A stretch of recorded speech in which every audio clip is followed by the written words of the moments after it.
Well, welcome back to Game Time. We're going to talk a little Olympics here with the USA men's basketball team. Looking at some numbers inside the box score against France. Remember, that was the preliminary round on July 25th.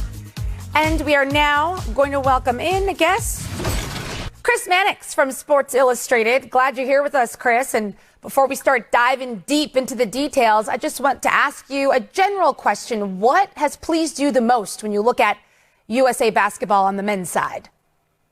I mean, two things. One, the play of Kevin Durant has absolutely saved USA basketball. Without Kevin Durant, I think this team would have been headed towards something similar to the seventh place finish we saw in the 2019 World Championships. He has just been remarkable on both ends of the floor. The other surprise has been the play of Drew Holiday. I mean, Drew Holiday, coming right off the finals, has picked up right where he left off in that series against Phoenix, hounding lead guards defensively, being a shot maker and a facilitator, 9 assists in that last game for the U.S. So for Holiday to be this effective after playing a grueling postseason is really remarkable.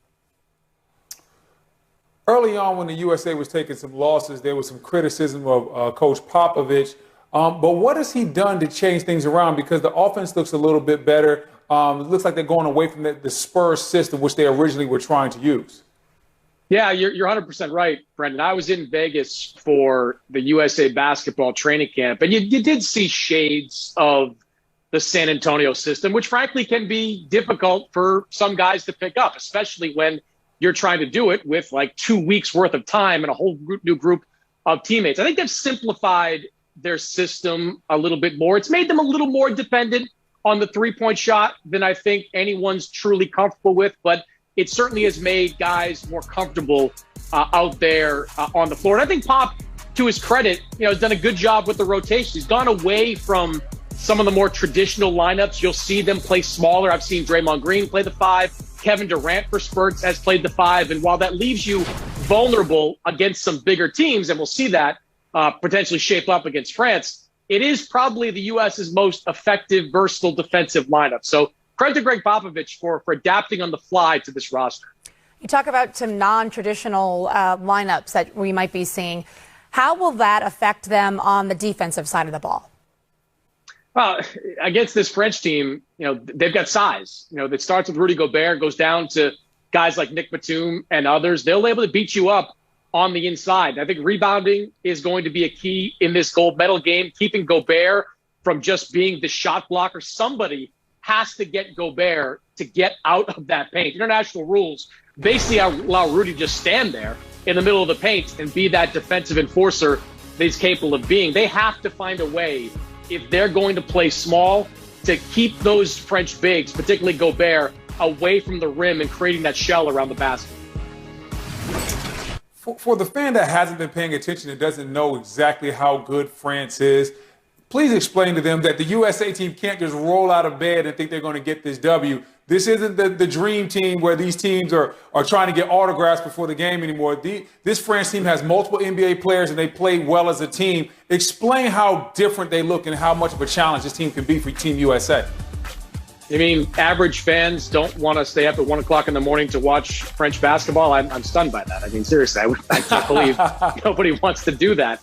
The French team is good talent-wise, right? Like Rudy Gobert is the best defensive player in the NBA. But Evan Fournier seems to play a lot better in international basketball. Like a lot of players tend to play a lot better. Ricky Rubio is another one of them. There's a lot of guys in the NBA that play over in the FIBA rules that are just a lot better. But the key to this French team and what makes them so good is the same key that it was for Australia, the same key that it's been for Spain all these years, Argentina.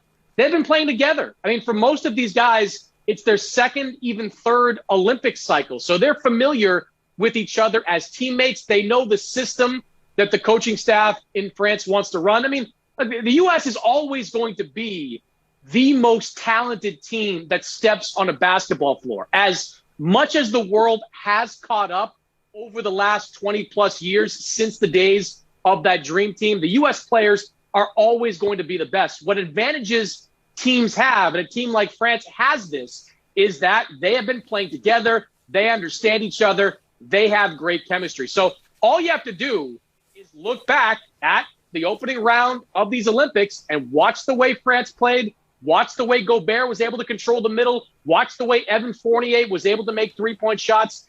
This French team is obviously not as talented as the U.S., but they are the real deal. Okay, having said all that, Chris, what will the key to success be for USA? I think it's somebody beyond Kevin Durant stepping up and having a big game. Maybe it's more of Drew Holiday, who, as we talked about, has been great during this Olympic cycle. Maybe it's more of Devin Booker, who got himself going in that semifinal game against Australia with 20 points. I think Durant is going to have his numbers. He's going to put up, solid shooting numbers, play good defense, rebound the basketball like he did against Australia. But it's got to be one or two more guys that start to make plays for this team. If it's just the Kevin Durant show out there, France is too good for that, especially in these types of competitions, and the U.S. will lose. Okay, we appreciate your time. Chris Mannix from Sports Illustrated. Thank you. You got it, guys. All right, Brendan, let's talk about the women now. USA basketball on the women's side, they have been dominating. And I don't just mean this cycle. This is a trend now. Dawn Staley, this is her first opportunity to be at the helm of this team. She's done a terrific job. But why is it, do you think, that the women's team can continue to just obliterate the opponents? I wish I had the answer for that, but I guess the easy answer is that women's basketball in the United States is still so far ahead of the competition that they have a leg.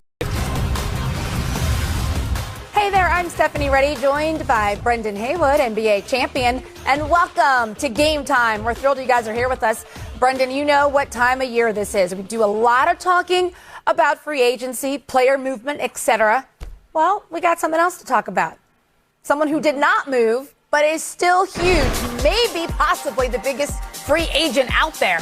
Mark Stein tweeted this: the Raptors have announced a new multi-year contract from Masai Ujiri, in addition to his new title of vice chairman and team president. How huge is that, Brendan?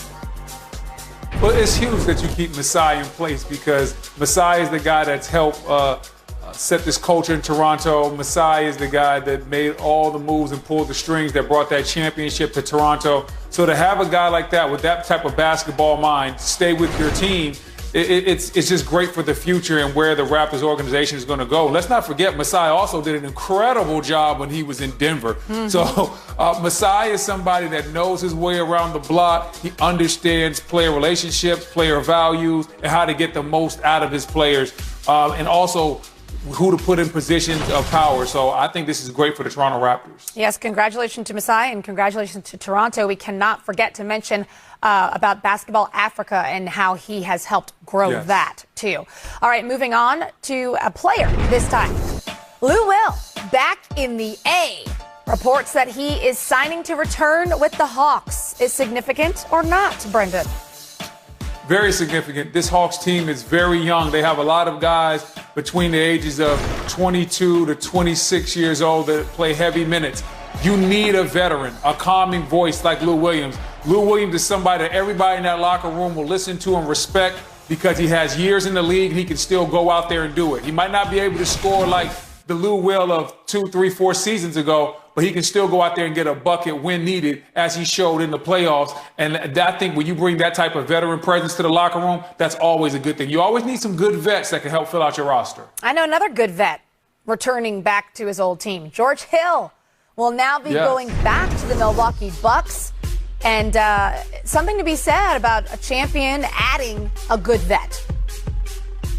Yeah, well, the Bucks, they lost a little bit when they lost PJ Tucker. So bringing back a good veteran defensive presence like George Hill, even though they play different positions, the fact of the matter is you're still getting somebody that's tough, defensive minded, and that can help your ball club win right now, because that's where the Milwaukee Bucks are. They're trying to run this thing back. So I thought this was a great signing. He's going to fit in great backing up Drew Holiday. And another executive we have to just mention, congratulations to Michael Finley with the Dallas Mavericks. He has been promoted to assistant general manager and vice president of basketball operations. So That's great. Good job. That's great because Finn was around working in the front office when I was there. And I was there a long time ago. So he's been paying his dues behind the scenes. So to see Michael Finley move up and to finally be in that position is great. I'm sure he's going to continue to do great things. Absolutely. Okay, so now it's time to take a look at the top remaining unrestricted free agents. Obviously, Kawhi Leonard is right there. We are all expecting him to go back to the Clippers. But look at the other names, Brendan. What jumps out? What jumps out to me is obviously Dennis Schroeder. I feel very bad for him because this is a guy that turned down an $84 million contract from the Lakers, and it doesn't look like he's going to sniff that money. Might have to take a one.